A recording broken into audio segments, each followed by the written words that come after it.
క్రీస్తునందు ప్రియమైన దేవుని వర్లారా, మీ చేతిలో ఉన్నటువంటి పరిశుద్ధ గ్రంథాన్ని తెరిచి ప్రకటన గ్రంథము 2వ అధ్యాయము 8వ వచనాన్ని చూడగలిగితే, ప్రకటన గ్రంథము 2వ అధ్యాయము 8వ వచనాన్ని చూడగలిగితే, స్వర్ణలో ఉన్న సంఘపు దూతకు ఇలాగ వ్రాయము, మొదటివాడను కడపటివాడునయుండి మృతుడై మరలా బ్రతికినవాడు చెప్పు సంగతులేవనగా. చాలండి, ప్రార్థన చేసుకో. మమ్మల్ని మిక్కిలిగా ప్రేమించిన మా ప్రియ పరలోకపు తండ్రి, మీ ఘనమైన శ్రేష్టమైన నామమును బట్టి మీకు వందనాలు స్తోత్రాలు చెల్లించుకుంటున్నాము దేవా. అయ్యా తండ్రి దేవా, మీ జీవిత కాలంలో తండ్రి ఎన్నో మార్లు తండ్రి మీ మరణమును గూర్చి, మీ పునరుత్థానమును గూర్చి తండ్రి అనేక మార్లు చెప్పి తండ్రి, చెప్పిన రీతిగానే తండ్రి మీరు 3వ దినమందు తిరిగి లేచి ఉన్నారు దేవా. అందును బట్టి మీకు స్తోత్రాలు చెల్లించుకుంటున్నాం తండ్రి. అయ్యా మీకు వందనాలు నాయనా. అయ్యా మీరు మాట్లాడినటువంటి మాటలు తండ్రి, కొద్ది మాటలు మేము ధ్యానించుకొని చూడగా తండ్రి, అయ్యా ఆ మాటలను అర్థం చేసుకున్నట్టుకు గాను మా హృదయాలను సిద్ధపాటు చేయమని అడుగుచున్నాను దేవా తండ్రి. అయ్యా తండ్రి దేవా, సర్వాధికారం పొందినటువంటి వాడు నా తండ్రి, అందును బట్టి మీకు స్తోత్రాలు తండ్రి. మృత్యుంజయుడవు నా తండ్రి దేవా తండ్రి. అయ్యా మరణాన్ని గెలిచిన వాడవు తండ్రి దేవా తండ్రి. ఇప్పటికీ నా తండ్రి దేవా, ప్రపంచ యావత్తు నా తండ్రి దేవా తండ్రి ఆశ్చర్యపడుతున్నటువంటి సంగతి తండ్రి, అయ్యా మీరు సమాధిలో నుండి లేచిన విషయములో తండ్రి కనుక తండ్రి మరొకసారి తండ్రి అనేక విషయాలను ధ్యానించుకొని చుండగా తండ్రి మా హృదయాలను సిద్ధపాటు చేస్తారని, మీరే మాతో మాట్లాడతారని కోరుకుంటూ మీ కుమారుడు మా రక్షకుడు పునరుత్థానుడైన యేసుక్రీస్తు వారి ఉన్నత నామమున అడిగి వేడుకొనుచున్నాము తండ్రి, ఆమేన్. క్రీస్తునందు ప్రియమైన దేవుని వర్లారా, ఇప్పుడు చదువుకున్నటువంటి వాక్య భాగంలో మనం చూడగలిగితే, మొదటివాడును కడపటివాడునయుండి మృతుడై మరలా బ్రతికినటువంటి వాడు చెప్పుతున్నటువంటి సంగతులు. యేసుక్రీస్తు వారు బ్రతికి ఉన్నటువంటి తన జీవిత కాలంలో మనం చూడగా ఎన్నో మార్లు తన యొక్క మరణాన్ని గురించి ఆయన చెప్పారు. ఎన్నో మార్లు తన యొక్క తిరిగి లేవడాన్ని గురించి కూడా ఆయన చెప్పారు. యేసుక్రీస్తు వారు చెప్పడమే కాకుండా పాత నిబంధన కాలంలోని కూడా మనం వెళ్ళగలిగితే యోనా యొక్క జీవితాన్ని కూడా యేసుక్రీస్తు వారి యొక్క మరణానికి సాదృశ్యంగా ఆ యొక్క జీవితాన్ని అట్టి రీతిగా జరిగించినట్లుగా మనకు కనిపిస్తుంది. ఎందుకంటే యోనా గారు మత్తయి సువార్త 12వ అధ్యాయంలో మనకు కనిపిస్తూ ఉంటుంది. 40-41 వచనాలలో యోనా గారంట 3 దినాలు చేప యొక్క కడుపులో ఉన్నారంట.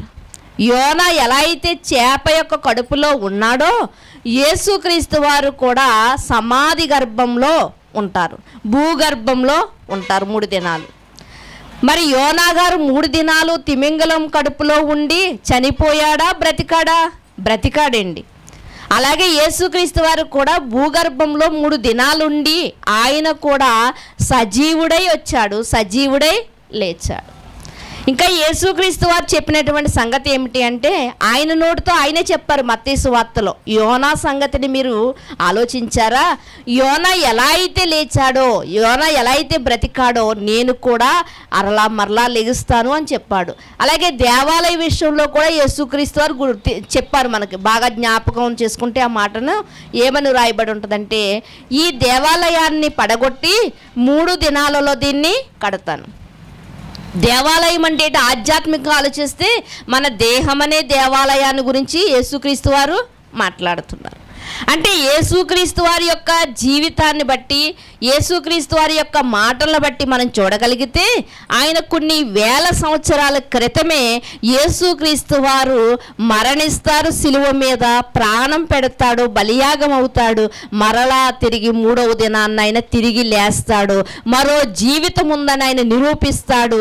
ఆయన మట్టిదైన ఈ దేహం మహిమరూపిగా మహిమ దేహంగా మార్చుకుని ఆయన తిరిగి పరలోకానికి చేరుకుంటాడు అన్న వాస్తవాలు ఎన్నో బైబిల్ గ్రంథంలో ఉన్నాయి ప్రియమైన దేవుని వర్లారా. అయితే యేసుక్రీస్తు వారిని గురించి ఎంత ఆలోచించినా యేసుక్రీస్తు వారు పరిశుద్ధుడు, యేసుక్రీస్తు వారు తిరిగి పరమునకు వెళ్ళాడు అన్న మాటలే మనకు అర్థమవుతాయి కదండి.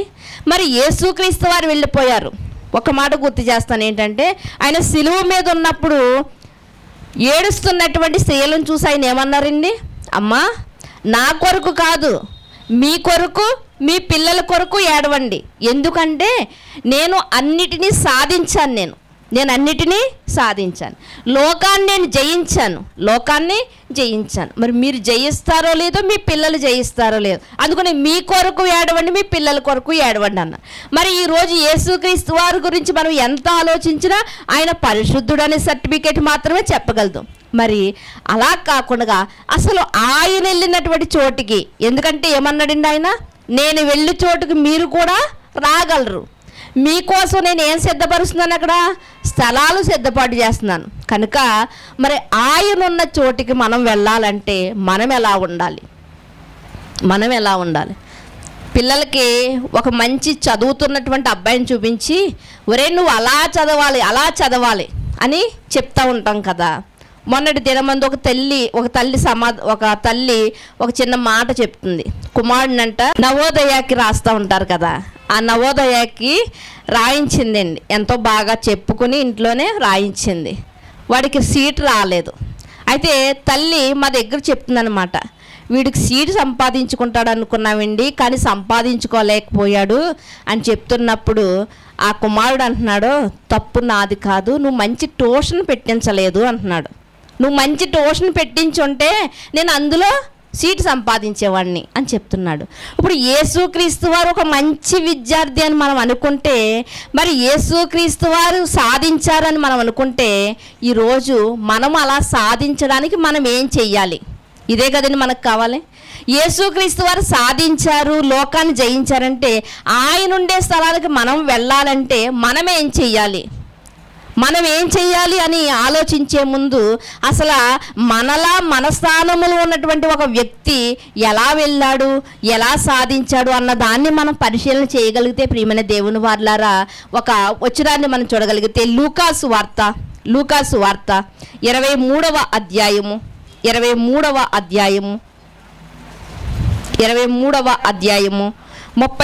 వచనాన్ని చూడగలిగితే, దానికన్నా ముందు 42వ వచనం నుంచి చూద్దామండి.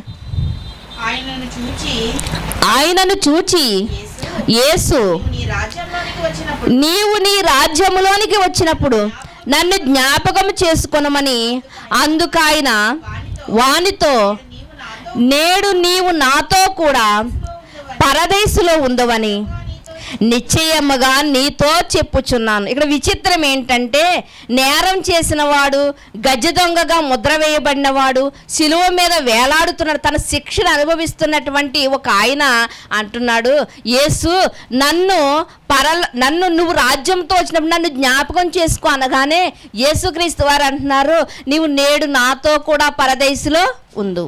ఇది సాధ్యమంటారు? అసలు ఇది సాధ్యమండి?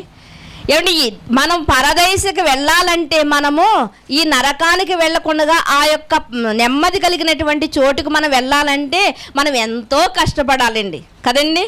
అందుకునే కదా ఈరోజు ఇది ఇరుకైనటువంటి మార్గం. అందుకునే కదా చాలామంది ఈ మార్గంలోనికి రాలేకపోతున్నారు. కానీ ఇక్కడ దొంగను మనం చూడగలిగితే, ఈ నేరస్తుడిని మనం చూడగలిగితే, యేసుక్రీస్తు వారు నేరస్తుడు అడిగిన వెంటనే యేసుక్రీస్తు వారు అంటున్నారు, నేడు నీవు నాతో కూడా పరదేశులో ఉందు.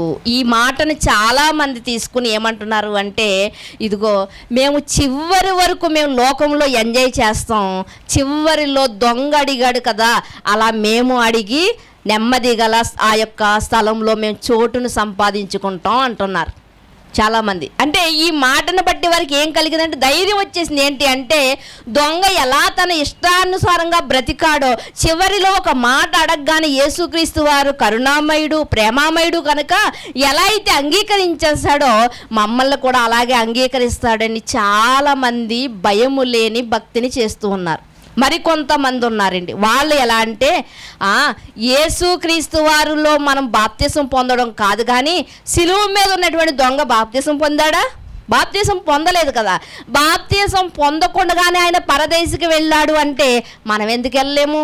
కనుక బాప్తిసం అవసరమే లేదు. ఇలాంటి గుంపులు సమాజంలో ఎన్నో ఉన్నాయి ప్రియమైన దేవుని వారలారా. అయితే ఇంతకీ యేసుక్రీస్తు వారు చెప్పినది వాస్తవమా కాదా? యేసుక్రీస్తు వారు చెప్పింది న్యాయమా కాదా?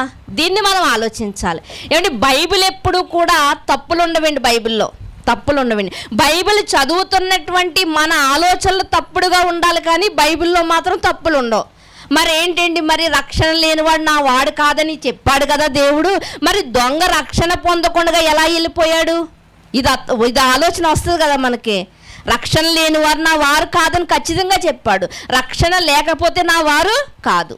అండ్ ఒక యూనిఫామ్ లేకపోతే పిల్లల్ని ఎలా అయితే స్కూల్కి రానివ్వరో, ఉద్యోగం చేస్తున్న వారికి యూనిఫామ్ లేకపోతే ఎలా అయితే స్టాప్గా గుర్తించరో, అలాగే రక్షణ లేని వారు నా వారు కాదని ఖచ్చితంగా చెప్పాడు కదా.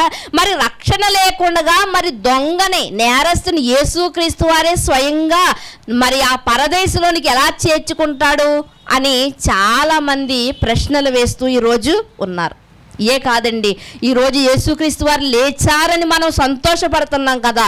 ఈరోజు సమాజంలో లేచారు అన్న పదాన్ని పూడ్చిపెట్టేయడానికి ఎంతోమంది యేసుక్రీస్తు వారు శిలువ మీద చనిపోలేదని, ఇదే ప్రకటన గ్రంథంలో ఉంటుందండి, 1వ అధ్యాయం 18వ వచనంలో ఉంటుంది ఆ మాట. ఏమని ఉంటుందంటే, మరణము పొందునంతగా, అంటే మరణమయ్యేంతగా నేను బాధింపబడ్డాను కానీ మరణము కాలేదు అని యేసుక్రీస్తు వారే చెప్పారంటారు. అంటే మనిషి ఎలా అర్థం చేసుకుంటున్నాడు అంటే, ఒక మాటని పలు విధాలుగా అర్థం చేసుకుంటున్నాడు, తనకు నచ్చిన ధోరణిలో అర్థం చేసుకుంటున్నాడు. ఇంతకీ మనం ఆలోచించవలసినటువంటి విషయం ఏమిటి అంటే, ఇతడు నేరస్తుడు కదా, ఇతడు శిక్షణ అనుభవిస్తున్నటువంటి నేరస్తుడు.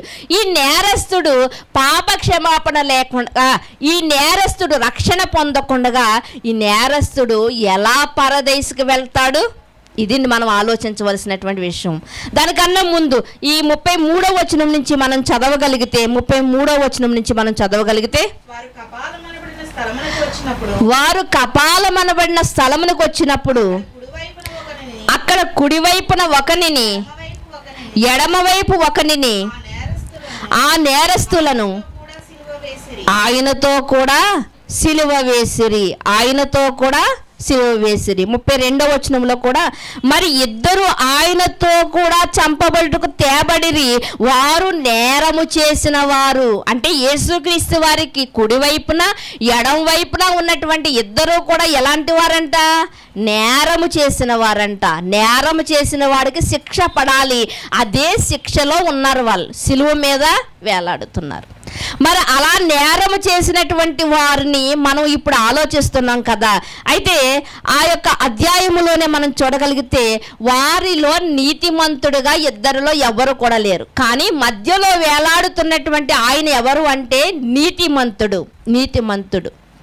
పాత నిబంధన కాలంలోనికి వెళ్ళి పస్కా పశువు మొదటి నెల అంటే మనకు మొదటి నెల జనవరి అయితే వారి క్యాలెండర్ వేరండి. యూదులు టైం టేబుల్ వేరు క్యాలెండర్ వేరు.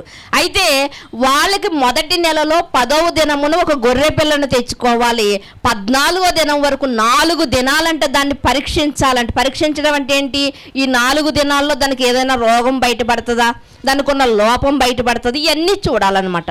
14వ తారీఖు రాత్రి దాన్ని ఏం చేయాలంటే బలిగా అర్పించాలి. అలా బలిగా అర్పించిన తర్వాత దాని రక్తాన్ని ఏం చేయాలి అంటే, ఇదిగో గడప కమ్మెలకు రాయాలి, ముద్ర వేయాలన్నమాట. అడ్డు కమ్మి నిలువ కమ్మి అంటే మీకు ఏం గుర్తు రావాలి? నేను ఇది చెప్పినప్పుడు సిలువ గుర్తు రావాలన్నమాట. సిలువ గుర్తు రావాలి, అడ్డ కమ్మి నిలువ కమ్మి. ఈ రక్తాన్ని అడ్డ కమ్మికి నిలువ కమ్మికి రాయాలి. ఆ ఉదింపబడినటువంటి మాంసం అంతా కూడా ఆ రాత్రి మాత్రమే భుజించాలి, మరుసటి దినానికి ఉంచకూడదు. ఇది మనకు అర్థమైంది కదండి. 4 దినాలు పరీక్షింపబడింది. ఈ పస్కా ఎప్పుడు ఆచరించారు? మొదటి పస్కా అంటే ఐగుప్తు దేశం నుండి బయలుదేరేటప్పుడు, ఇంకంటే నిలబడి ఆ మాంసాన్ని తినేసి బయలుదేరిపోతారన్నమాట. చూడండి, ఆఫీస్కి వెళ్ళేటువంటి పురుషులు మనం చూడగలిగితే ఒక్కొక్కసారి టైం అయిపోయింది అనుకోండి, నిలబడే టిఫిన్ చేసేసి వెళ్ళిపోతుంటారు. ఈ ఐగుప్తు దేశంలో బయలుదేరుతున్నటువంటి ఇశ్రాయేళ్ళందరూ కూడా ఏం చేస్తున్నారు అంటే, హడావుడిగా చెప్పులు వేసుకుని మరి హడావుడిగా తినాలన్నమాట. తలుపులు వేసుకుని లోపలే తినాలి. ఉదయానికి ఏమీ మిగల్చకూడదు. ఈ పస్కా మొదటి పస్కా ఐగుప్తు దేశంలో ఆచరించారు. ఇది పండగగా ఆచరించారు. మొదటి రోజు పస్కా ఆచరిస్తే మరుసటి దినము నుండి ఏం చేస్తారంటే 7 దినాలు పులియని రొట్టెల పండుగను వారు ఆచరించేవారు అనమాట. అంటే వరుసగా ఎన్ని రోజులండి? 8 రోజులు పండగ అన్నమాట. వరుసగా 8 రోజులు పండగ. పులిసినది ఏది తినకూడదు. ఈ పస్కా మాంసం తర్వాత రోజుకి మిగల్చకూడదు. ఇది ఎవరికి సూచనగా ఉంది అంటే యేసుక్రీస్తు వారికి సూచనగా ఉంది. ఆ పస్కా బలి పశువు వలె యేసుక్రీస్తు వారు కూడా 4 కోర్టుల్లో 4 జడ్జీల దగ్గర ఈయన పరిశుద్ధుడు లేకపోతే ఈయన నిర్దోషి అన్నటువంటి సర్టిఫికెట్ పొందుకున్నాడు అనమాట. అంటే 4 చేత ఆయన ఎటువంటి లోపాలైనా దొరుకుతాయా, ఎటువంటి తప్పిదాలైనా దొరుకుతాయని పరీక్షింపబడ్డాడు. ఆ గొర్రెపిల్ల ఎలా అయితే ఇది దేవునికి అర్పించడానికి యోగ్యమైందని ఎంచబడిందో యేసుక్రీస్తు వారు కూడా అలాగే ఎంచబడ్డారు. నీతిమంతుడు అని, పరిశుద్ధుడు అని ఎంచబడ్డారనమాట. అయితే మనం ఆలోచించవలసినటువంటి విషయం ఏమిటి అంటే ఆ పస్కా బలి పశువు ఎవరికి సూచనగా ఉందంటే యేసుక్రీస్తు వారికి సూచనగా ఉంది. యేసుక్రీస్తు వారికి సూచనగా ఉంది. ప్రియమైన దేవుని వారలారా, మరి ఆయన ఎలాంటి వాడంటే నీతిమంతుడు, ఆయన నిందలు లేనివాడు, ఆయన అపవిత్రాన్ని అంటించుకోనివాడు. అలాంటి నీతిమంతుడిని ఎక్కడ వేశారంటే మధ్యలో సిలువ వేశారు. అటు ఇటు ఎవరున్నారంటే నేరము చేసిన వారు ఉన్నారు. ప్రియమైన దేవుని వారలారా, అయితే మనం చూడగలిగితే చూడండి మత్తయి సువార్త దానికన్నా ముందు ఇదే లూకా సువార్తలో 23వ అధ్యాయము 39వ వచనాన్ని మీరు చూడగలిగితే, లూకా సువార్త 23వ అధ్యాయము 39వ వచనం, వ్రేలాడవేయబడిన ఆ నేరస్తుల్లో ఒకడు ఆయనను దూషించుచు, నీవు క్రీస్తువు కదా, నిన్ను నీవు రక్షించుకొనుము, మమ్మును కూడా రక్షించమని చెప్పెను. ఇక్కడ మనం చూడగలిగితే ప్రియమైన దేవుని వారలారా, వేలాడుతున్నటువంటి ఇద్దరిలోనంట ఒక్కడు యేసుక్రీస్తు వారిని దూషిస్తున్నాడంట. ఏమని దూషిస్తున్నాడంటే, నువ్వు గొప్పోడు కదా, నిన్ను నువ్వు రక్షించుకోవచ్చు కదా, ఎందుకు నువ్వు మరణమైపోతున్నావు, నిన్ను రక్షించుకో, నువ్వు రక్షింపబడితే నువ్వు సిలువ దిగితే ఇంకా కొంతమందికి వాక్యాన్ని ప్రకటించవచ్చు కదా నువ్వు అనంట. ఏం చేస్తున్నాడంటే నిన్ను నువ్వు రక్షించుకో, మమ్మల్ని కూడా రక్షించని ఆ వేలాడుతున్నటువంటి ఇద్దరిలో ఒకడు దూషిస్తుంటే ఈరోజు సమాజం ఏమంటుంది అంటే ఆ ఒక్కడు ఎవడో కాదు, ఇదిగో ఆ ఒక్కడు ఎడమ వైపునున్నవాడే అని నిర్ధారణ చేసేసింది ప్రియమైన దేవుని వారలారా. ఎందుకు అంటే మంచి చేయడానికి ఏ చేతిని ఉపయోగిస్తూ ఉంటారు? కుడి చేయిని ఉపయోగిస్తూ ఉంటారు. ఎవరండి? మనం అలానే ఈ యొక్క బైబిల్ గ్రంథంలో అయితే మనం చూడలేం. కానీ అలాంటి విషయాలు మనం ఏంటంటే కుడి చెయ్యి అనేది ఒక మంచి పనికి మనం ఏం చేస్తూ ఉంటామంటే మంచి పనికి వాడుతూ ఉంటాం. కనుక ఇక్కడ దూషిస్తున్నటువంటి వ్యక్తి ఎడమ చేతి వైపున పోల్చారు. దూషించని వ్యక్తి అంటే మరొక వ్యక్తి, దూషించిన వాడనేం కాదు, మరొక వ్యక్తి కుడి చేత ఉన్నవాడు అని సమాజం నిర్ధారణ చేసేసింది. ఒక సంగతి ఉందనుకోండి, ఆ సంగతిని గురించి మనం ఇక్కడ కొంతమంది ఉన్నాం కదా, ఒకరికి ఒక్కొక్కలాగా అర్థమవుతూ ఉంటుంది, ఒక్కొక్కరికి ఒక్కొక్కలాగా. ఒకరోజు ఒక రెస్టారెంట్లోనంట టిఫిన్ తెచ్చి ఆయనంట ఎవరో ఆర్డర్ చేశారు పలానా టిఫిన్ తిండని. ఆ టిఫిన్ ప్లేట్ పట్టుకుని వస్తుంటే ఆ ప్లేట్ కింద నుంచి ఒక గొజ్జింక పాగుతుందంట. అది దగ్గర తెచ్చేసరికి ఈ టేబుల్ మీద ఉన్నటువంటి ఆవిడ ఆ గొజ్జింకను చూసి కంగారు పడిపోయి ఆ ప్లేట్ని చిందరవందరగా చేసేసింది అనమాట. ఎప్పుడైతే చిందరవందరగా చేసిందో ఈలోగా ఈ గొజ్జింక ఏమైపోయిందంటే ఆ పక్క నుంచి వెళ్ళిపోయి కిటికీలోంచి బయటికి వెళ్ళిపోయిందనమాట. అయితే ఒక ఆయన లేచి అంటున్నాడు, ఏంటి మీ హోటల్ అంతా పరిశుభ్రంగా లేదు అని ఒక ఆయన అంటున్నాడు. ఒక ఆవిడ అంటుంది, మేము చూసాం కాబట్టి సరిపోయింది, అది మెదులుతుంది కాబట్టి, అదే పదార్థంలో పడుంటే అని అంటుంది. మరొకరు అంటున్నారు, ఏంటి మీరు ఇలాంటి నిలవైపోయినటువంటి పదార్థాలను మీరు వాడుతున్నారా, ఆ కంప్లైంట్ ఇస్తామని మరొకరు అంటున్నారు. ఇంకొక ఆయన అంటున్నాడు, చూడు దాని ప్రాణాన్ని కాపాడుకొనుటకు అది ఎంత కంగారు పడిపోయి వెళ్ళిపోయిందో అంటున్నారు. అంటే 4 ఆలోచనలు 4 విధాలుగా ఉన్నాయి. అలాగే సమాజంలో ఉన్నటువంటి మనము ఏదో ఒక విషయంలో ఆలోచిస్తే పర్లేదు, కానీ బైబిల్లో మాటల్లో కూడా మన సొంత ఆలోచనలు కలిపేస్తూ ఉండి నిందించిన వాడు ఎవడు అంటే ఎడమ వైపున ఉన్నవాడే, నిందించిన వాడు కుడివైపున ఉన్నవాడు మంచివాడు అని చెప్తుంది సమాజం ఈరోజు. అవునంటారా ప్రియమైన దేవుని వాళ్ళారా? అలా అయితే ఇక్కడ రాయబడాలి కదా. ప్రతి విషయాన్ని గురించి దేవుడు ఇక్కడ రాయించాడు కదా. 1000 సంవత్సరాల తర్వాత వచ్చి యేసుక్రీస్తు వారు శిలువయాగమయ్యి మరలా తిరిగి లేస్తారన్న వాస్తవాన్ని 1000 సంవత్సరాల క్రితమే రాయించిన వాడు ఇలాంటి సంగతులు రాయిస్తాడు ప్రియమైన దేవుని వాళ్ళారా. చూడండి, ఆ మాటను కూడా మీరు చూడగలిగితే ఆ మాటను కూడా చూడండి. మత్తయి సువార్త, అసలు ఈ నిందించినటువంటి వాడు మంచోడని, నిందించిన వాడు మంచివాడు కాదు ఈరోజు చెప్పుకుంటున్నారు కదా, చాలామంది చెప్పుకుంటున్నారు కదా. అసలు ఆ ఇద్దరి యొక్క స్వభావం ఎలా ఉందో మనం చూడగలిగితే మత్తయి సువార్త 27వ అధ్యాయము 44వ వచనాన్ని చూడగలిగితే, మత్తయి సువార్త 27వ అధ్యాయము 44వ వచనాన్ని చూడగలిగితే, ఆయనతో కూడా సిలువ వేయబడిన బందిపోటు దొంగలను అలాగే ఆయనను నిందించిరి. ఇక్కడ ఏమని రాయబడిందండి? ఆయనతో పాటు సిలువ వేయబడినటువంటి 2 దొంగలు కూడా ఆయనని దూషించారంట. 2 దొంగలు దూషించారంట. కానీ అక్కడ రాయబడిన మాటను చూసి ఒకడు మంచోడు కాదని సర్టిఫికేట్ ఇచ్చారు. ఏమంటే దొంగోడిని కూడా ఒక్కొక్క ఇంట్లో దొంగతనానికి వస్తూ ఉంటాడు కదండి, దొంగోడిని కూడా మంచి దొంగ అన్నటువంటి సందర్భాలు లేకపోలేదు. దొంగోడిని కూడా మంచి దొంగ అన్నటువంటి సందర్భాలు మనకి చాలా కనిపిస్తూ ఉంటాయి ప్రియమైన దేవుని వాళ్ళారా. ఒక గృహానికంట ఒక దొంగోడు వచ్చాడంటండి. ఒక గృహానికి ఒక దొంగోడు వచ్చాడంట. ఆ దొంగోడు వస్తే ఆ ఇల్లంతా సోదా చేస్తే ఆ ఇంట్లో ఒక పెద్ద వయసు కలిగినటువంటి ఒక ఆమె మాత్రమే ఉందంట. అయితే ఇంకెవరూ లేరండి. ఒక కత్తిని చూపించాడంట. చూపించి నీ దగ్గర ఉన్న తాళాలు ఇవ్వని చెప్పి ఆ తాళాలను తీసుకొని ఆమెను బెదిరిస్తూనే మొత్తం సామాను అంతా సర్దుకున్నాడండి, తనకు కావలసిన సామాను. అయితే అలా సర్దుకుని వెళ్తూ ఆ పెద్దావిడిని పక్కకు తోసేసి అతడు వెళ్ళిపోయాడు. ఇప్పుడు ఆవిడ కేకలు వేసిన తర్వాత ఇరుగు పొరుగు వాళ్ళు వచ్చి అప్పుడు చెప్తున్నారన్నమాట, అమ్మా వస్తువులు పట్టుపోయాడు కానీ దొంగోడు మంచోడమ్మా అంటున్నారు. ఎందుకు మంచోడవ్వాడు? నీ ప్రాణం తీయలేదు. దొంగోడు వస్తువులు పట్టుపోయినా మంచోడే, ఎందుకంటే నీ ప్రాణం తీయలేదు అని చెప్తున్నారు. ఇక్కడ కూడా సిలువ మీద ఉన్నటువంటి దొంగ విషయంలో కూడా ఏమంటున్నారంటే, ఇక్కడ ఒకడు మాట్లాడుతుంటే ఏమని సర్టిఫికేట్ ఇచ్చారంటే, ఇదిగో ఒక దొంగ మంచివాడే అని సర్టిఫికేట్ ఇచ్చారనమాట. కానీ మత్తయి సువార్తలో మనం చూడగలిగితే ఏమని రాయబడింది అంటే, ఆ ఇద్దరూ కూడా అన్నట్టు ఆయనని నిందించారంట, దూషించారంట. చూసారండి, బైబిల్ గ్రంథాన్ని తెరిచి చూడగలిగితే ఏం చేశారంట? వాళ్ళు నిందించారంట. చూడండి, మార్కు సువార్తలో కూడా మార్కు గారు ఏమని రాశారు చూడగలిగితే, మార్కు సువార్త 15వ అధ్యాయము 32వ వచనాన్ని చూడగలిగితే,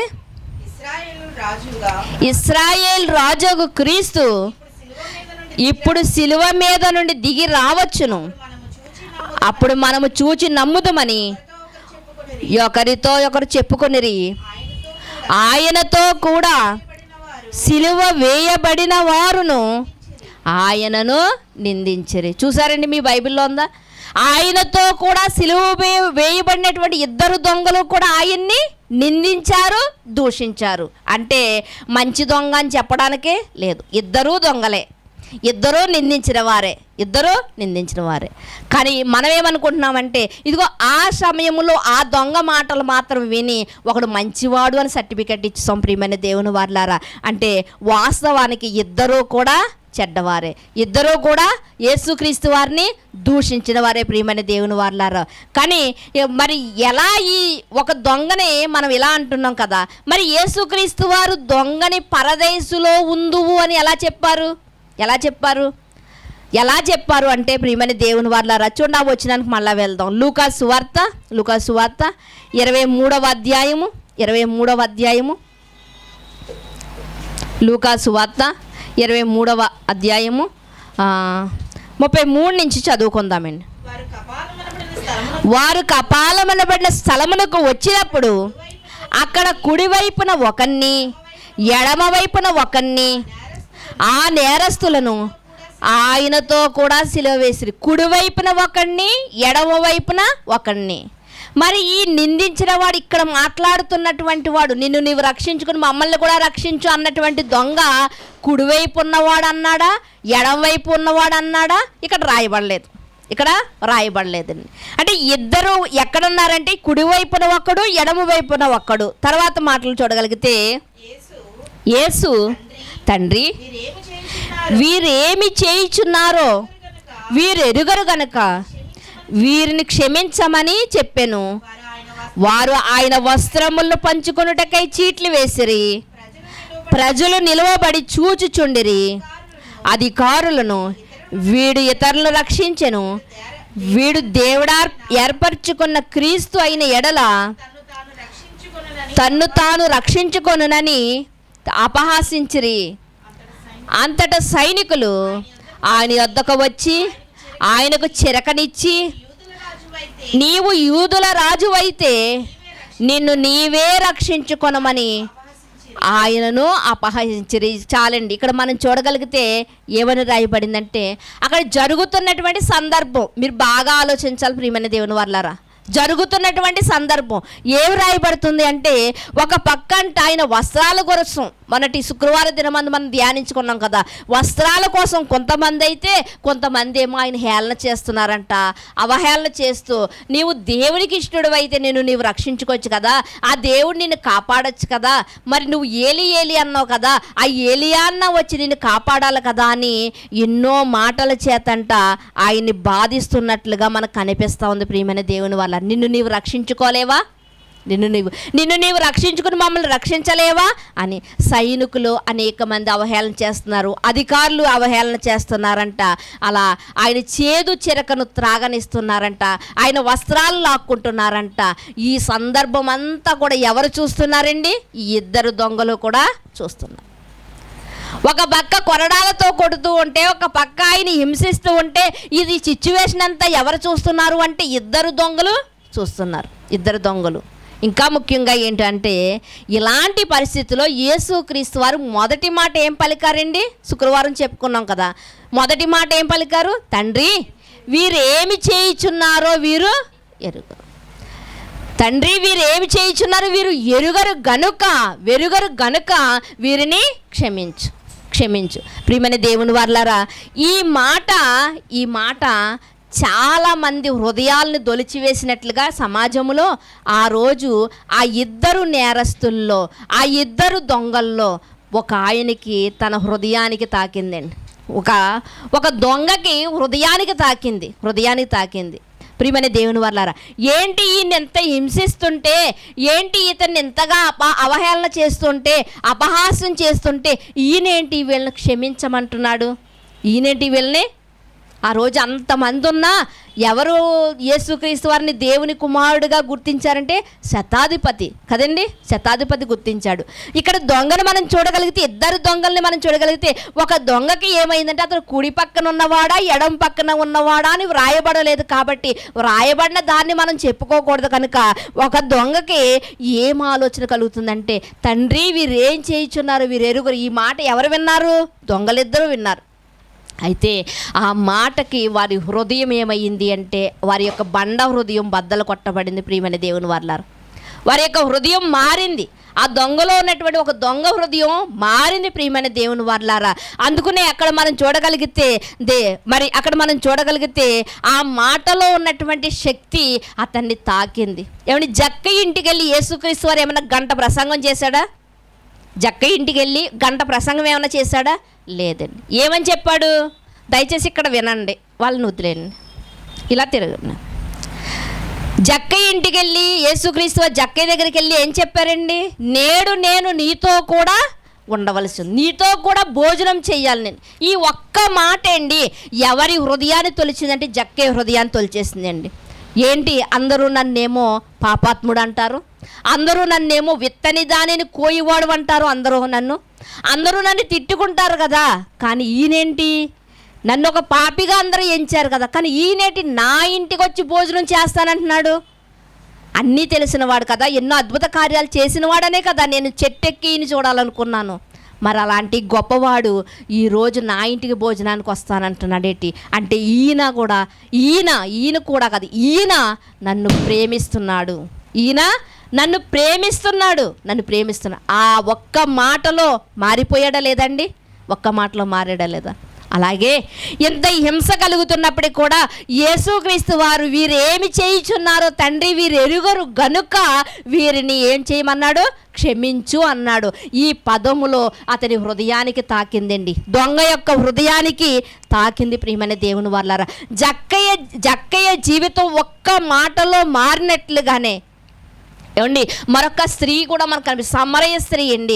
ఆవిడ కూడా వెళ్ళమ్మని భర్తని పిలుచుకుని రానగానే ఆమెకి తెలిసిపోయిందండి, నా జీవితపు చెట్ట అంత ఈయనకి తెలుసు.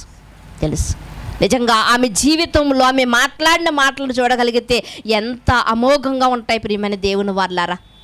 రాబోవాడు ఈయనేని చెప్తుంది, ఇదిగో మా పితరులు చెప్పిన వాడు ఇతడే అని చెప్తుంది, ఇదిగో ఈయనే దేవుని గొర్రెపిల్ల అని చెప్తుంది, ఈయనే రక్షకుడు అని చెప్తుంది. నిజంగా ఆ మాటల అధ్యాయం అంతా మనం పరిశీలిస్తే చాలా చక్కగా మనకి ఆమె మాట్లాడిన మాటలు కనిపిస్తూ ఉంటాయి. ఏమంటే ఒక్క మాటలో సమరయ స్త్రీ మారినప్పుడు, ఒక్క మాటలో జక్కయ్య మారినప్పుడు, ఈ శిలువ మీద పలికినటువంటి ఈ మొదటి మాటలో ఉన్నటువంటి వాస్తవాన్ని గ్రహించి ఒక దొంగ హృదయం మారలేదంటారా?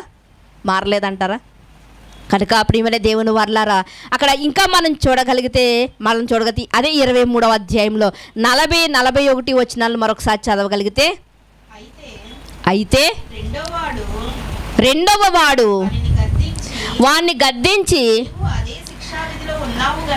నీవును అదే శిక్షా విధిలో ఉన్నావు గనుక దేవునికి భయపడవా. ఇక్కడ చూడగలిగితే ఇక్కడ ఏమని రాయబడిందండి? మనము కూడా శిక్షావిధిలోనే ఉన్నాం. అయితే మనం తప్పు చేసి శిక్షను అనుభవిస్తున్నాం. మనము అదే శిక్షావిధిలో ఉన్నప్పటికీ కూడా నీవు దేవునికి భయపడవా అంటే ఒక దొంగలో కుడివైపు ఉన్నవాడా ఎడమవైపు ఉన్నవాడా అన్నది క్వశ్చన్ కాదు. ఒక దొంగలో మార్పు వస్తుంది కనుక ఈ మొదటి సిలువలో పలికిన క్రీస్తు మాటకి అతడు ఏమంటున్నాడంట? దేవునికి భయపడవా అంటున్నాడంటే ఇతడు ఏం చేస్తున్నాడు? ఆల్రెడీ దేవునికి భయపడుతున్నాడు. నువ్వు దేవునికి భయపడవా అని మనం అంటున్నావు అనుకోండి, ఆల్రెడీ మనకు దేవుని గురించి భయం ఉందన్నమాట. ఒరే నువ్వు ఎగ్జామ్స్కి ఇంకా ప్రిపేర్ అవ్వలేదా అంటే ఆల్రెడీ ఈడు ప్రిపేర్ అవ్వాడు అనమాట. అలాగే ఇక్కడ దొంగను కూడా మనం చూడగలిగితే నీవు దేవునికి భయపడవా? మనకైతే ఇది న్యాయమే, మనకైతే ఈ శిక్ష న్యాయమే, సిలువ మీద శిక్ష మనకు న్యాయమే, ఎందుకంటే మనం తప్పు చేస్తాం కాబట్టి శిక్షను అనుభవించాలి. కానీ తర్వాత మాటలు చూడగలిగితే ఈయన ఏ తప్పిదమును చెయ్యలేదని చెప్పి ఏం చేశాడంటండి? ఈయన ఏ తప్పిదము చెయ్యలేదు. తప్పిదము చేసిన వాడైతే ఆయనకి ఎన్నో చేతిలో మహత్కార్యాలు చేసే శక్తి ఉంది. ఎంతోమందిని చనిపోయిన వారు లేవదీశాడు. ఆయన రక్షించుకోడలేటి ఆయన. కానీ ఆయన ఏ తప్పిదము చేయలేదు. కానీ ధర్మశాస్త్రములో ఉన్న ప్రకారముగా ఆయన రాజ్యం కోసం మాట్లాడతాడండి. ఆ దొంగ, ఈ దొంగే రాజ్యం కోసం మాట్లాడుతున్నాడంటే ధర్మశాస్త్రం తెలిసినవాడే అతడు, ధర్మశాస్త్రం తెలిసినవాడు. కానీ యేసుక్రీస్తు వారు సిలువలో పలికిన మొదటి మాటలో అతని పాప జీవితం ఏంటో అతనికి తెలిసి వచ్చింది. అందుకునే ఇదిగో దేవునికి నువ్వు భయపడవా? దేవుని భయం పట్టుకుందండి. ఎప్పుడు? సిలువ మీద ఉండగా నీవు దేవునికి భయపడవా? మనమైతే ఈ శిక్షకు అర్హులమే, మనం పాపం చేసాం కనుక. కానీ ఈయన మాత్రం ఏ పాపం చేయలేడు. అంటే యేసుక్రీస్తు వారు నిర్దోషి అని ఒప్పుకుంటున్నాడండి. ఒక దొంగ నిర్దోషి అని ఒప్పుకుంటున్నాడు. ప్రియమైన దేవుని వారలారా, ఏమండి WTC టవర్లు కూల్చేటప్పుడంట ఆ ఫ్లైట్లో ఉన్నవాడు కూడా అన్నాడంట, ఇదిగో మీ వాళ్ళను ఒకసారి తలుచుకోండి అన్నాడంట. అంటే చంపడానికి సిద్ధమైన వాడికి కూడా చివరిలో ఏం కలిగింది? ప్రేమ అనేది కలిగిందనమాట. మీ వాళ్ళని తలుసుకోండి, ఎందుకంటే మీరు కొద్ది క్షణాల్లో మీరు చనిపోతున్నారు. 2 టవర్స్ కూలిపోయిన చూసారా? ఆ ఫ్లైట్లో ఉన్నవాడు చివరిగా చెప్పినటువంటి మాట అంట, ఇదిగో మీరు ఎవరితోనో మాట్లాడుకోవాలంటే మాట్లాడుకోండి. అంటే ప్రియమైన దేవుని వారలారా, ఈ చివరి క్షణాల్లో ఈ దొంగలో ఏం కలుగుతుంది అంటే యేసుక్రీస్తు వారు పలికిన మాటను బట్టి ఇతడు ఏ దోషము చేయలేదు. కానీ మనం దోషం చేసిన వారు మనకి శిక్ష, మనకి న్యాయమే, కానీ ఆయనకి న్యాయం కాదు. ఆయన అన్యాయంగా సిలువ మీదకి ఎక్కాడు. ఇదిగో మనం ఇలాంటి పరిస్థితిలో ఉన్నప్పటికీ కూడా నువ్వు దేవునికి భయపడవా? అంటే చివరిలో నేను దేవునికి భయపడుతున్నాను, ఈయన నిజముగా రక్షకుడు, ఈయన నిర్దోషి అని ఆ దొంగ అక్కడ తన యొక్క హృదయంలో ఉన్నటువంటి భావాన్ని చెప్తున్నట్లుగా మనకి కనిపిస్తూ ఉంది ప్రియమైన దేవుని వారలారా.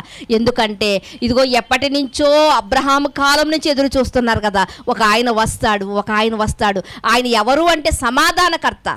ఆయన ఎవరంట? సమాధానకర్త ఆయన అని ఎప్పటి నుంచో వింటున్నారు కదా. ఎప్పుడైతే సిలువ మీద మొదటి మాట యేసుక్రీస్తు వారి మాట విన్నాడో, ఇదిగో ఎంత అల్లరి రేగుతున్నా, ఈయన మీద ఎంతమంది తిరగబడుతున్నా, ఈయన మాత్రం క్షమించు తండ్రి అని ప్రార్థన చేస్తున్నాడంటే ఆ సమాధానకర్త ఎవరో కాదు, ఈయనే అని గుర్తించాడు ప్రియమైన దేవుని వాళ్ళరా.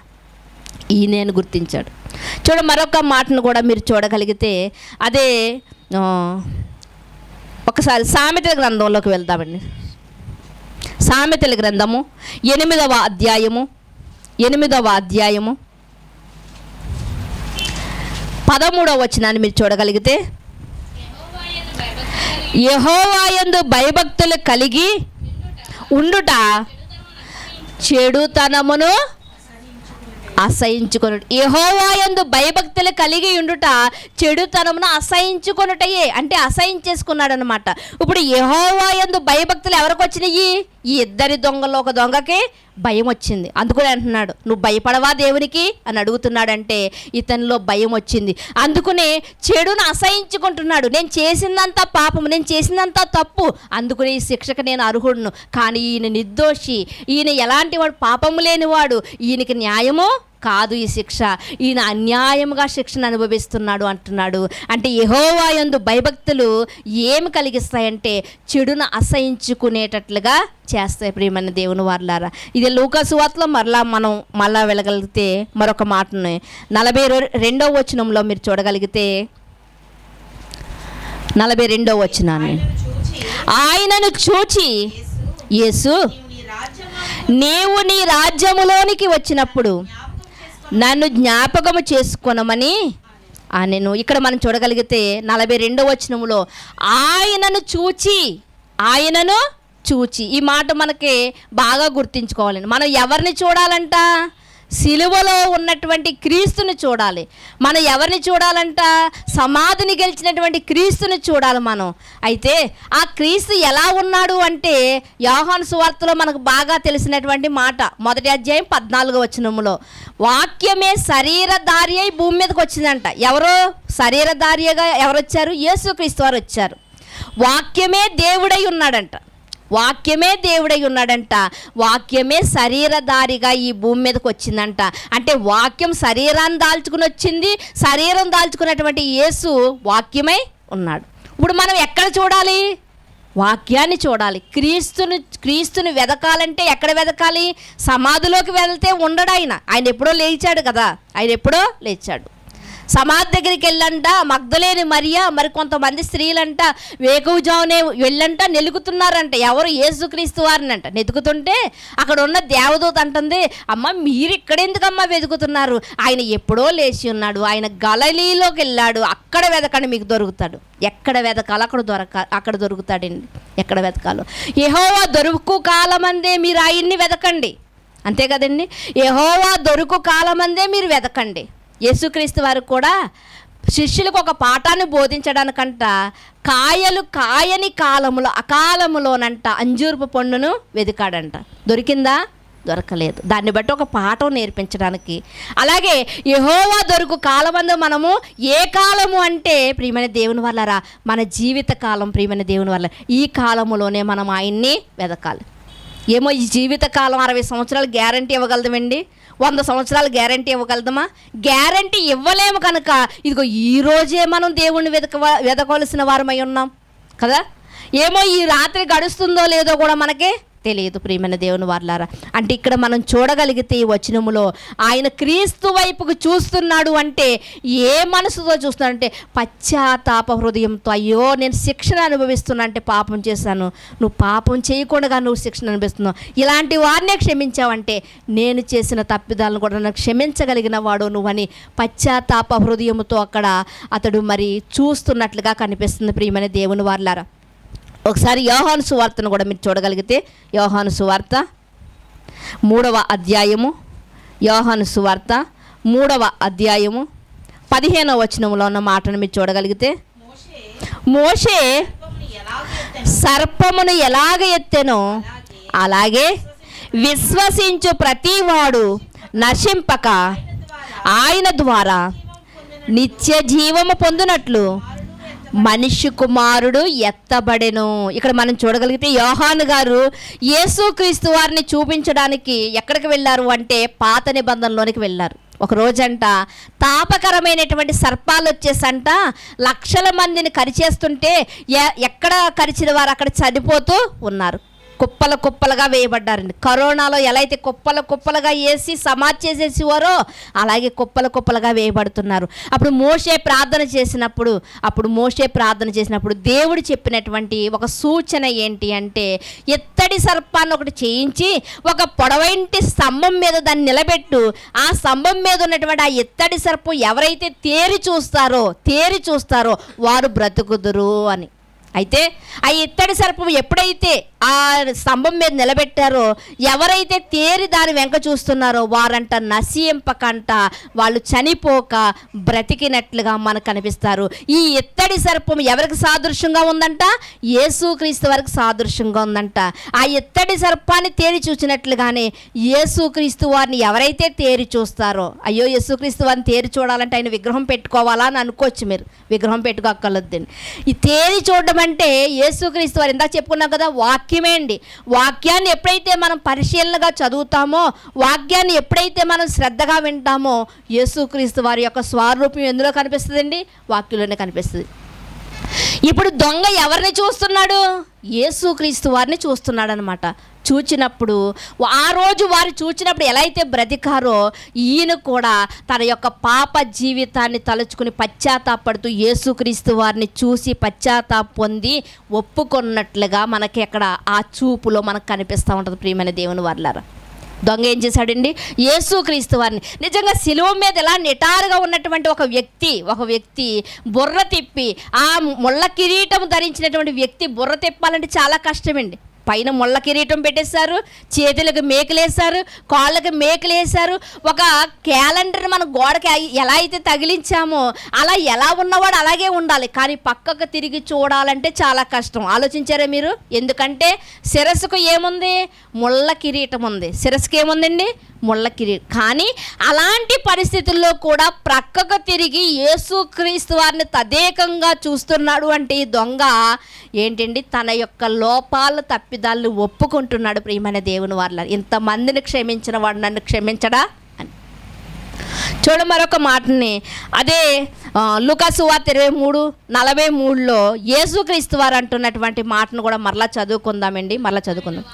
అందుకు ఆయన వానితో, నేడు నీవు నాతో కూడా పరదైసులో ఉందువని నిశ్చయముగా నీతో ఏమని చెప్తున్నాడంటే, ఆయన పై మాటలో మనం చూడగలిగితే, యేసు నీ రాజ్యముతో వచ్చినప్పుడు నన్ను జ్ఞాపకము చేసుకొనుము. ఏమన్నాడండి పైన?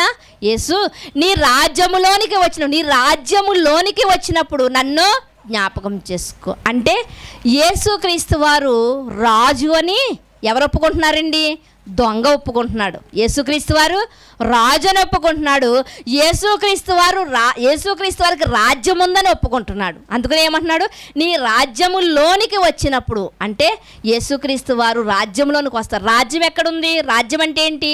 సంఘం. రాజ్యం అంటే ఏంటండి? సంఘం. ఈ సంఘంలోనికి యేసుక్రీస్తు వారు వస్తారు. ఈ సంఘాన్ని సంఘంగా తీసుకుని వెళ్తారు కదా రెండవ రాకడలో వచ్చి. అలా నువ్వు రాజ్యములోనికి వచ్చినప్పుడు అంటున్నాడు. అంటే యేసుక్రీస్తు వారు రాజు అని ఒప్పుకుంటున్నాడు. తన నోటితో తనకు ఒక రాజ్యం ఉందని ఒప్పుకుంటున్నాడు. ఆ రాజ్యములో నన్ను కూడా జ్ఞాపకం చేసుకొని ప్రాధేయపడుతున్నాడు. ఆలోచించారా మీరు?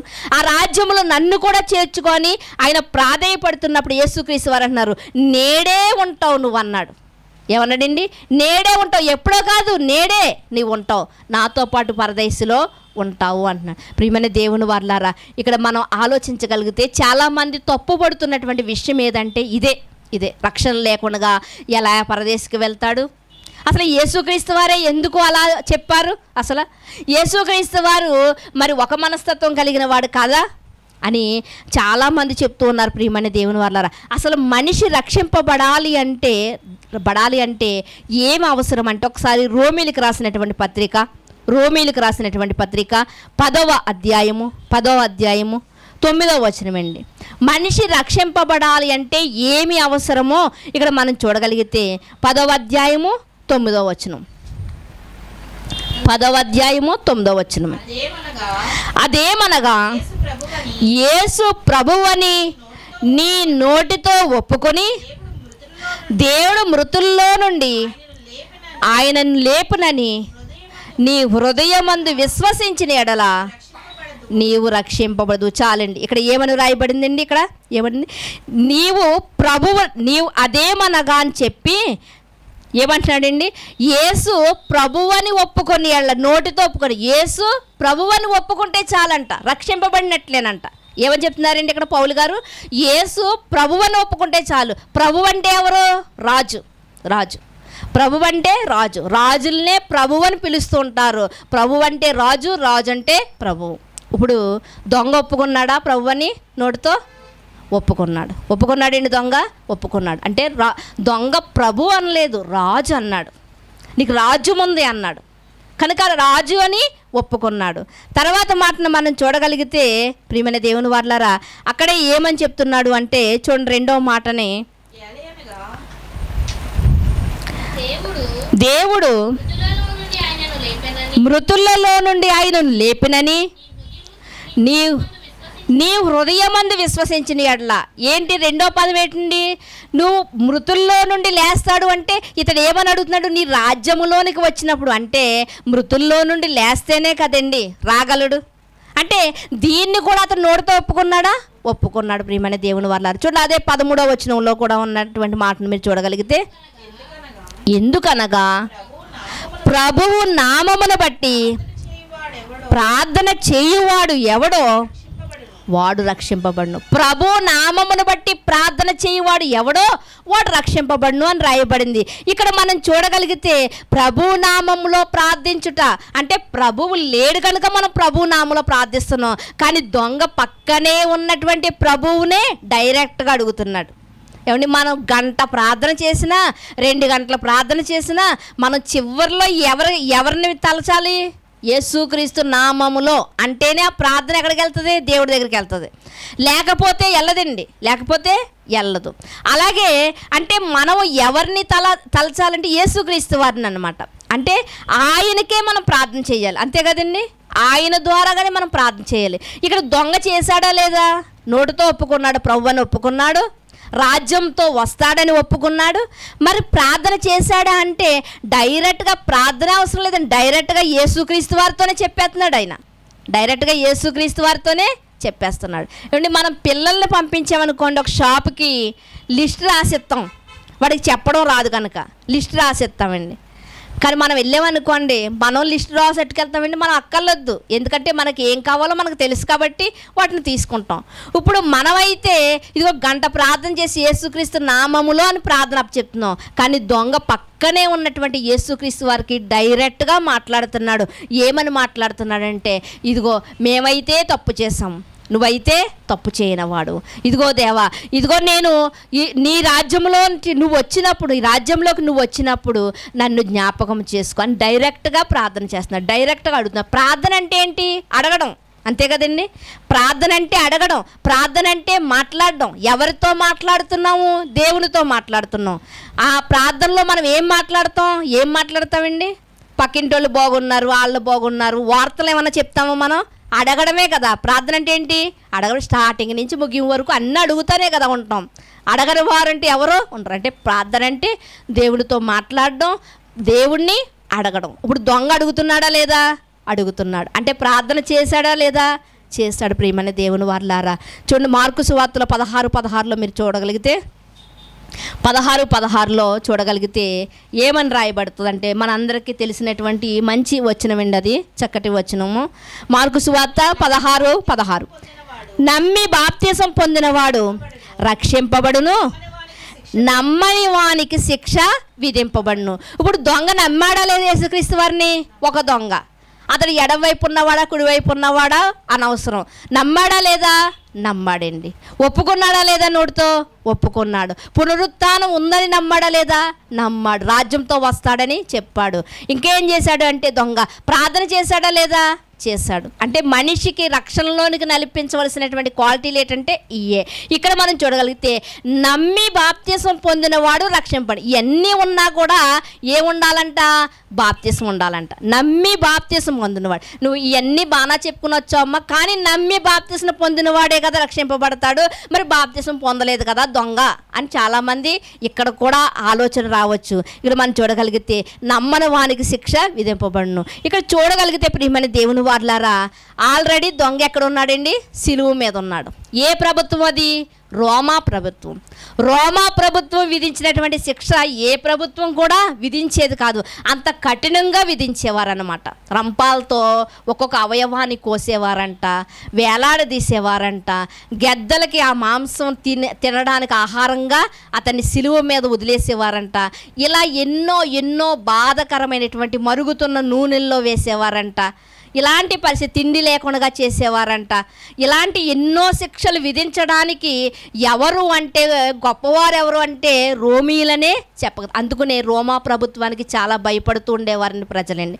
అయితే అలాంటి రోమా ప్రభుత్వం ఇప్పుడు చేతిలో ఎవరున్నారండి? వీళ్ళ ముగ్గురు ఉన్నారు. ఇప్పుడు దొంగ, అయ్యా నేను మారు మనసు పొందుకున్నాను, నేను కాసేపు నన్ను కిందకు వదిలితే నేను బాప్తిసం తీసుకుని వచ్చేస్తానంటే వదులుతారా? రోమా ప్రభుత్వం వదులుతుందా? వదలదండి. కనుక ఇక్కడ మనం ఆలోచించగలిగితే అలా ఒప్పుకోవడానికి వీల్లేదు. ఇంకా మనం చూడగలిగితే యోహాను గారు కూడా బాప్తిసం ఇవ్వడానికి లేరు. ఎందుకంటే యోహాను గారిని పగబట్టి ఒక స్త్రీ ఏం చేయించింది? చంపించేసిందండి, తల నరికించేసింది ఒక స్త్రీ. అందుకనే ఆడది తలుచుకుంటే ఏదైనా సాధించగలదు అంటారు కదా సమాజంలో. ఒక స్త్రీ తలుచుకుంది, యోహాన్ని లేకుండా చేసేయాలనుకుంది. ఆ బాప్తిస్మ ఇచ్చి యోహాన్ లేకుండా చేసింది. ఇప్పుడు ఇతను కిందకి దిగిన బాప్తిస్మ ఇచ్చి యోహాన్ గారు ఉన్నారా బాప్తిస్మ ఇవ్వడానికి? లేరు. యేసుక్రీస్తు వారు కూడా బాప్తిసాలు ఇచ్చారు. యేసుక్రీస్తు వారు ఇవ్వడానికి యేసుక్రీస్తు వారు ఎక్కడ ఉన్నారు? పక్కనే సిలువలో ఉన్నారు. మరి ఇంకెవరి దగ్గర తీసుకుంటాడు ఈయన బాప్తిసం? ఇంకా మనం చూడగలిగితే ప్రియమైన దేవుని వారలారా, మత్తయి సువార్త 28వ అధ్యాయం ముగించేసుకుందామండి. మత్తయి సువార్త 28వ అధ్యాయము 18-19 వచనాలను మీరు చూడగలిగితే, అయితే యేసు వారి యొద్దకు వచ్చి పరలోకమందును భూమి మీదను నాకు సర్వాధికారం ఇయ్యబడి ఉన్నది. చాలండి. ఈ మాట యేసుక్రీస్తు వారు ఎప్పుడు చెప్తున్నారండి? ఈ మాట యేసుక్రీస్తు వారు ఎప్పుడు చెప్తున్నారు?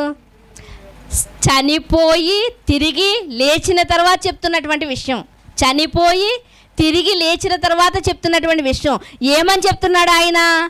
పరలోకమందును భూమి మీదను నాకు సర్వాధికారం ఇయ్యబడి ఉన్నది, కాబట్టి మీరు వెళ్ళి సమస్త జనులను శిష్యులుగా చేయండి, తండ్రి యొక్కయు కుమారుని యొక్కయు పరిశుద్ధాత్మ నామములో బాప్తిసం. ఎప్పుడు చెప్తున్నాడు ఇది? సిలువ వేసి మరణించి 3 దినాలు సమాధిలో ఉండి తిరిగి లేచిన తరువాత చెబుతున్నటువంటి మాటలు. సమాధిలో నుండి లేచిన తర్వాత 40 దినాలు ఆయన అందరికీ అందరికంటే చాలామందికి కనిపించాడండి. చాలామందికి ఆయన తిరిగి లేచిన తర్వాత, ఆయన తిరిగి లేవక ముందు ఆ సమాధిలో ఉన్న 3 దినాలు ఆయన ఎక్కడున్నాడు? పరదైసులో ఉన్నాడు. పరదైసులో మరలా ఆయన వచ్చి ఆయన తిరిగి లేచిన తర్వాత 40 దినాలు ఆయన తిరిగి తన శిష్యులను బలపరిచాడు. 40 దినాలు బలపరిచాడండి. నేను మిమ్మల్ని అనాథులుగా వదిలిపెట్టను, మీరు ధైర్యం కలిగి ఉండండి, ఎందుకంటే ఒక ఆదరణకర్తను మీకోసం నేను పంపిస్తాను. ఆయన ఎవరండి? పరిశుద్ధాత్ముడు. ఎప్పుడు లేఖనాల లోతుల్లోనికి వెళ్ళి మనం ఆలోచించాలండి. అంతేగాని సంఘములో ఉన్నటువంటి పద్ధతులు కాదని మనం చూడవలసినవి, వాక్యములో ఉన్నటువంటి పరమార్థం తెలుసుకోవాలి మనం. కానీ ఈరోజు అది పరిశుద్ధాత్ముడిని కూడా మోసం చేస్తున్న వారు చాలామంది ఉన్నారు. యేసుక్రీస్తు వారు ఏమంటున్నారంటే, మీరు భయపడకండి. ఈ 40 రోజులు వాళ్ళ చుట్టూ తిరిగి వాళ్ళని నిజంగా అల్లిపోయారండి. శిష్యులు అల్లిపోయి యేసుక్రీస్తు వారు మరణించిన తర్వాత, సమాధి చేయబడిన తర్వాత వదిలిపెట్టేసిన వలలను మళ్ళా పట్టుకున్నారండి శిష్యులు. వదిలిపెట్టేసిన వలల్ని మళ్ళీ పట్టుకున్నారు. అందుకనే యేసుక్రీస్తు వారు వచ్చి మరలా ఇదిగో మీరు మనుషులు పట్టేవారుగా కాదు, జాలర్లుగా కాదు, మనుషులు పట్టేవారుగా మీరు ఉండాలని నేను కోరుకున్నాను. కాబట్టి ఇదిగో రండి, మీరు సువార్త నిమిత్తం వెళ్ళండి అని చెప్పి ఇక్కడ ఆయన బలపరుస్తూ, ఇదిగో నాకు సర్వాధికారం ఇవ్వబడింది కాబట్టి మీరు ఇదిగో తండ్రి నామములోను నా నామములోను, ఎందుకంటే ఇప్పుడు నేను ఎలాంటి వాడిని అంటే సర్వాధికారం పొందినవాడిని నేను, కనుక నా నామములోనే అంటున్నాడు. మరి ఇంతకుముందు యోహాను గారు ఇచ్చిన బాప్తిసం ఏంటి? అది పాప క్షమాపణ. అది పాప క్షమాపణ, మారు మనసు. మనకి 3వ అధ్యాయంలో కూడా కనిపిస్తుంది కదండి, ఆ మాటలు మనకు 3వ అధ్యాయంలో కనిపిస్తూ ఉంటాయి. ఇది ఏంటంటే యోహాను గారు ఇచ్చిన బాప్తిసం ఏంటి అంటే పాప క్షమాపణ, అంటే మారు మనసు పొంది పాప క్షమాపణ నిమిత్తము బాప్తిసం తీసుకునేవారు.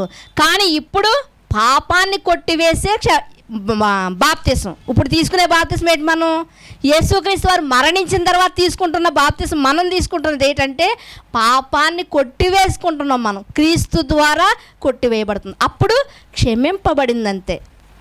అప్పుడు క్షమింపబడిందంటే అంటే యోహాను గారు ఇచ్చినటువంటి బాప్తిసం సంపూర్ణమైనదా అంటే సంపూర్ణమైన బాప్తిసం అది కాదు. అది సంపూర్ణమైన బాప్తిసం కాదు.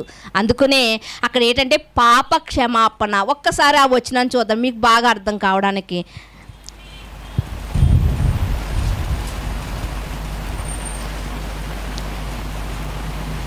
లూకాసు వార్త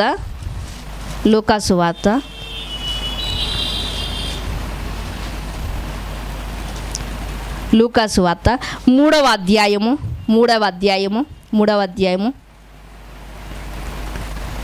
3వ వచనం నుంచి. అంతటా అతడు వచ్చి పాప క్షమాపణ నిమిత్తము మారు మనసు విషయమై బాప్తిసం పొందవలనని యోర్దాను నది ప్రదేశం అంతటా ప్రకటించుచుండెను. ప్రభు మార్గం సిద్ధపరచు ఉండెను, ఆయన త్రోవలను సరళం చేసెను. ఇక్కడ మనం చూడగలిగితే ఒక ప్రవచనం రాయబడిన ప్రకారంగా యోహాను గారు వచ్చంట ఎత్తుని పల్లాలని లెవెల్ చేస్తున్నాడంట. అంటే వంకర జీవితాలను ఏం చేస్తున్నాడండి? సమానపరుస్తున్నాడంట. కోపోద్రేకం కలిగిన వారిని శాంతపరుస్తూ ఆయన పాప క్షమాపణ నిమిత్తం బాప్తిసం ఇస్తున్నాడు.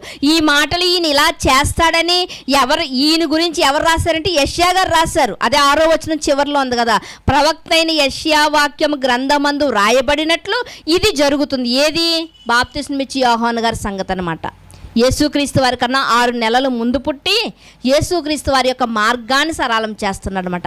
అరణ్యంలో మార్గాన్ని వేస్తున్నాడంట. అరణ్యంలో మార్గాన్ని వేయడం అంటే చాలా కష్టమండి, చాలా కష్టము. అలా అంటే అది మనం దేనితో పోల్చుకోవాలంటే బాప్తిసం ఇచ్చి యోహాను గారు ఈ కింద వచనాల్లో మీరు చూడగలిగితే ఏమంటున్నాడంటే, సర్ప సంతానమా, రాబో ఉగ్రతను తప్పించుకున్నట్టుగా మీకు బుద్ధి చెప్పిన వాడెవడు? మారు మనసుకు తగిన ఫలమును ఫలించండి. అబ్రహాం మాకు తండ్రిని మీలో మీరు అనుకోవడం మొదలు పెట్టుకోవద్దు. దేవుడి రాళ్ళ వల్ల అబ్రహాంకి పిల్లల్ని పుట్టిస్తాడు అని చెప్తూ కింద మాటల్లోకి వచ్చేటప్పటికి ఆయన అలా గద్దిస్తుంటే, పాప క్షమాపణ, మీ పాపాలు క్షమింపబడతాయి, మీ పాపాలు క్షమింపబడతాయి, కనుక మీరు ఈ బాప్తిసం పొందండి అని చెప్పినప్పుడు వారు ఆ మారు మనసు కలిగి పాప క్షమాపణతో బాప్తిసం తీసుకుని వాళ్ళు ఏమడుగుతున్నారంటే, మేమేం చెయ్యాలి, మేము ఎలా ఉండాలి అని అడుగుతున్నారు. అప్పుడు ఆయన చెప్తున్నటువంటి మాట ఏంటంటే, నువ్వు ఉద్యోగం చేసేవాడువా, అయితే నీ జీతంతోనే నువ్వు తృప్తి పొందు అంటున్నాడు. ఇగో ఇక్కడ మనం చూడగలిగితే ఈ మాట చూడు. సుంకర్లు వచ్చంట మేము ఏం చేయాలి అన్నప్పుడంట, మీరు పన్ను వసూలు చేస్తారు కదా, పన్ను మాత్రమే వసూలు చేయండి, మీరు ఎక్కువగా వసూలు చేయొద్దు. సైనికులు వచ్చి అడుగుతున్నారంటే మేము ఏం చేయాలి అన్నప్పుడు అతడు అడుగుతున్నాడు, ఎవరిని బాధ పెట్టకండి. సైనికులు అంటే ఎవరు?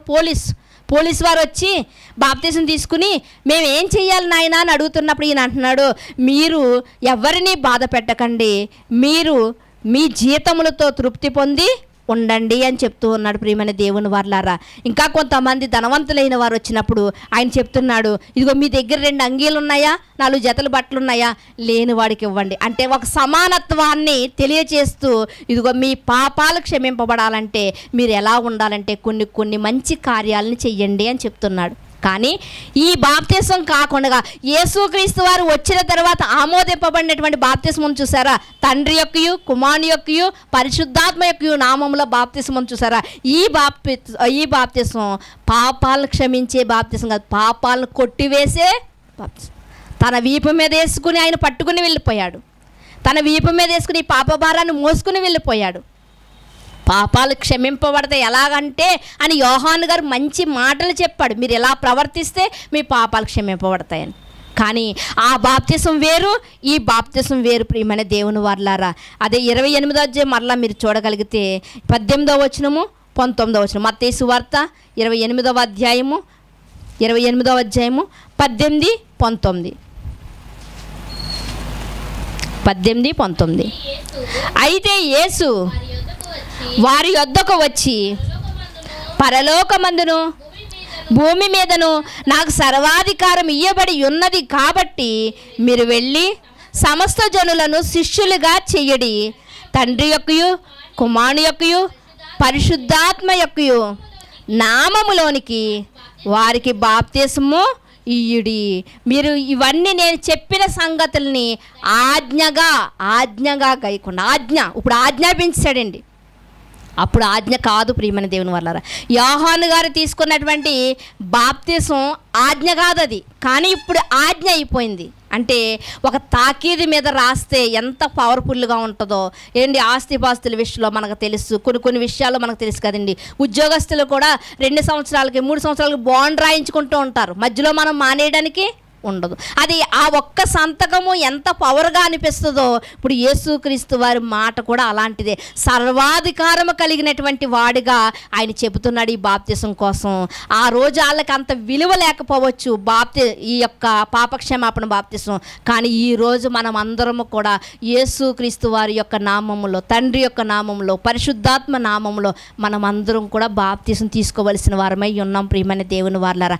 అంటే దొంగ ఏమి తీసుకోలేదంట, పాప క్షమాపణ బాప్తిసం తీసుకోలేదు. మరి యేసుక్రీస్తు వారు ఇచ్చిన తర్వాత బాప్తిసం ఆయనకు వర్తించదు, ఎందుకంటే యేసుక్రీస్తు వారు ఇంకా అప్పటికి మరణించలేదు కనుక. అర్థమైందండి మీకు? యేసుక్రీస్తు వారు మరణించలేదు కాబట్టి అప్పటికి యేసుక్రీస్తు వారు చెప్పినటువంటి సర్వాధికారం కలిగినటువంటి ఆజ్ఞ ఆయనకు వర్తించదు, మనకు వర్తిస్తుంది ప్రియమైన దేవుని వారలారా. అప్పటికి చట్టంలో లేదు, కానీ ఇప్పుడు మనకి చట్టంలో ఉంది కనుక మనం అందరము కూడా ఈ ముగ్గురి నామములో మనం బాప్తిసాన్ని తీసుకోవాలి ప్రియమైన దేవుని వారలారా. చూడండి చివరిగా మరొక మాటను, ఇదే మత్తయి సువార్త 24వ అధ్యాయం 13వ వచనంలో ఉన్న మాటను మీరు చూడగలిగితే, 13వ వచనాన్ని మీరు చూడగలిగితే, అంతము వరకు సహించువాడెవడో వాడే రక్షింపబడును. ఏమండి, బాప్తిసం తీసుకున్నప్పటికి కూడా మధ్యలో తొలగిపోకూడదండి. ఈరోజు కొంతమంది ఏమని చెప్తున్నారంటే, ఒక్కసారి నువ్వు బాప్తిసం తీసుకున్నావంటే తర్వాత నీ ఇష్టానుసారంగా నువ్వు బ్రతికేసినా పర్వాలేదు అంటున్నారు. కానీ ఇక్కడ ఏమని రాయబడింది?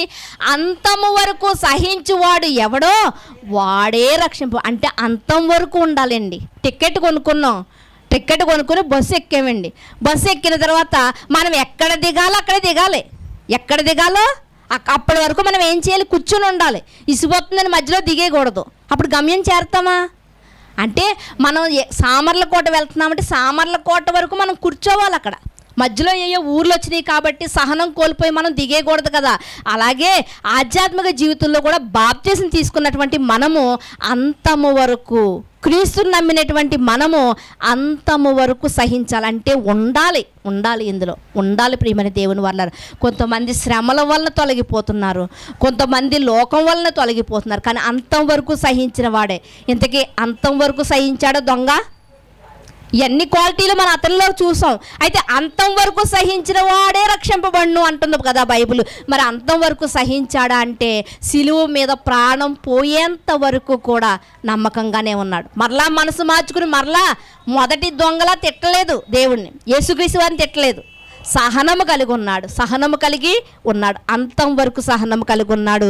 తన ప్రాణం పోయేంత వరకు కూడా సహనము కలిగి ఉన్నాడు. ప్రభువుని నోటితో ఒప్పుకున్నాడు. రాజ్యం ఉందని గ్రహించాడు. రాజ్యములో నన్ను చేర్చుకో అని ప్రార్థన చేశాడు. క్రీస్తు వైపు చూచాడు.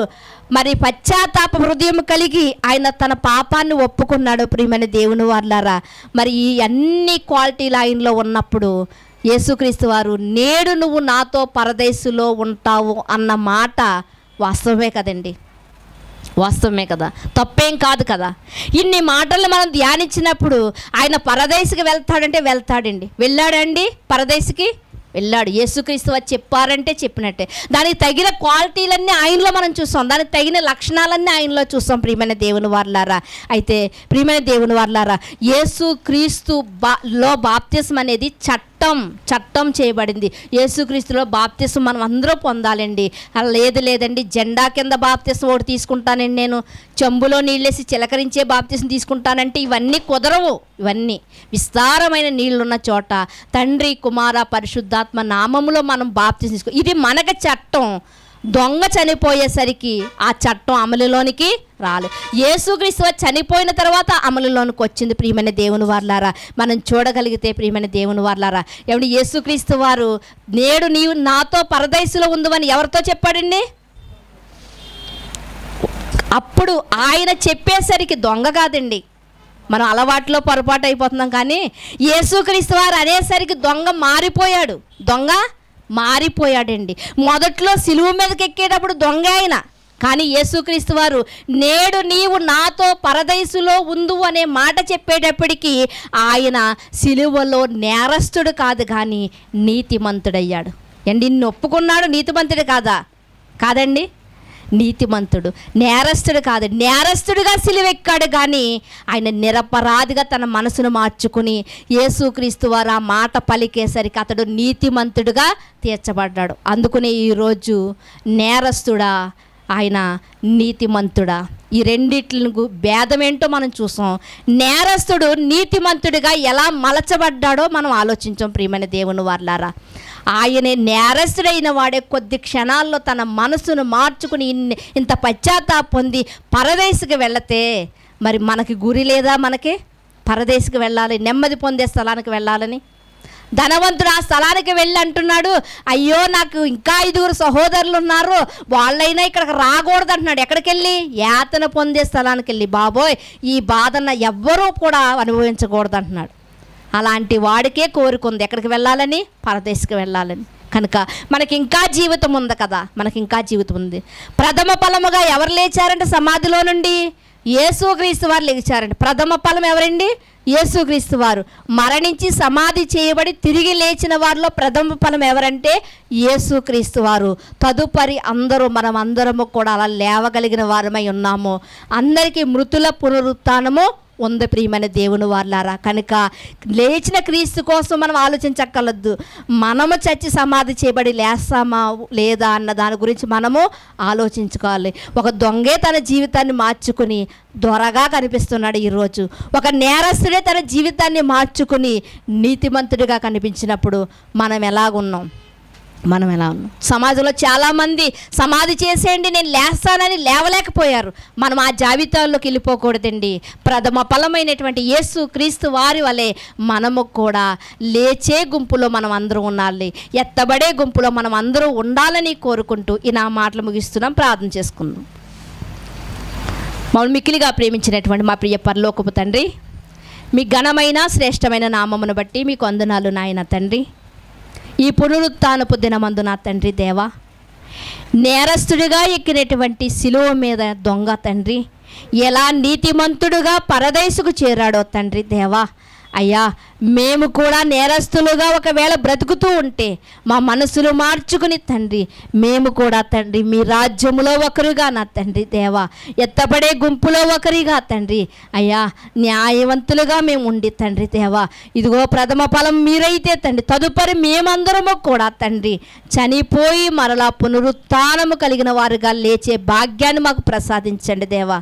అయ్యా మీ కొరకు కాదు కానీ తండ్రి మా కొరకు మీరు ప్రార్థించారు తండ్రి, మా కొరకు వేదన చెందారు తండ్రి, మా కొరకు సిలువ మీద మరణించారు తండ్రి. కనుక తండ్రి ఆ సిలువ విలువ మేము తెలుసుకున్న వారమై తండ్రి దేవా, సిలువను గూర్చినటువంటి ఆ యొక్క తండ్రి దేవా అయా సందర్భమంతా మేము ఆలోచించాము కాబట్టి తండ్రి దేవా, సిలువ విలువ తెలిసిన వారుగా తండ్రి దేవా తండ్రి మేము కూడా తండ్రి మృతుల పునరుత్థానము పొందాలన్నటువంటి ఆలోచన కలిగిన తండ్రి అయా క్రీస్తు ప్రభువుని ఒప్పుకొనుటే కాదు తండ్రి దేవా, పశ్చాత్తాప పశ్చాత్తాపడమే కాదు తండ్రి దేవా తండ్రి, అయ్యా మారు మనసు పొందడమే కాదు, రక్షింపబడి తండ్రి అంతము వరకు సిలువలో ఉన్నటువంటి దొంగ వలె సహించేటట్లుగా మమ్మల్ని అందరినీ నిలబెట్టండి దేవా తండ్రి.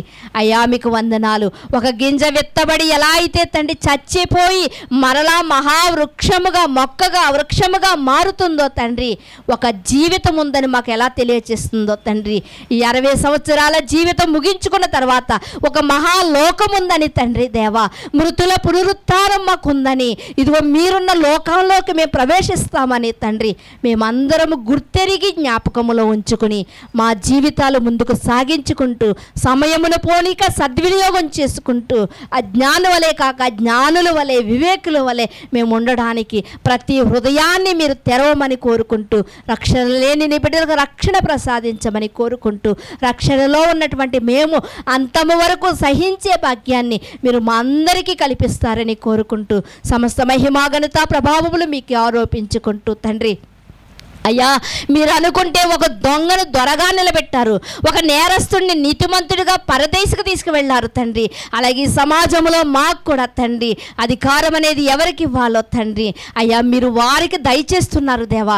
అందును బట్టి మీ కృతజ్ఞతాస్తుతులు చెల్లించుకుంటూ తండ్రి మేము కూడా తండ్రి దేవా మీ పిల్లలుగా ఉండాలని తండ్రి దేవా అయ్యా మేము కూడా తండ్రి మీ వారసులుగా ఉండాలని ఆశపడుతూ ఉండగా తండ్రి దేవా, ఆశగల మా ప్రాణములు తృప్తిపరిచే దేవుడు కనుక తండ్రి దేవా అయ్యా కృప చూపి మమ్మల్ని తండ్రి ముందుకు నడిపిస్తారని కోరుకుంటూ తండ్రి కూడి వచ్చే మీ పిల్లలందరినీ జ్ఞాపకం చేసుకోండి దేవా తండ్రి.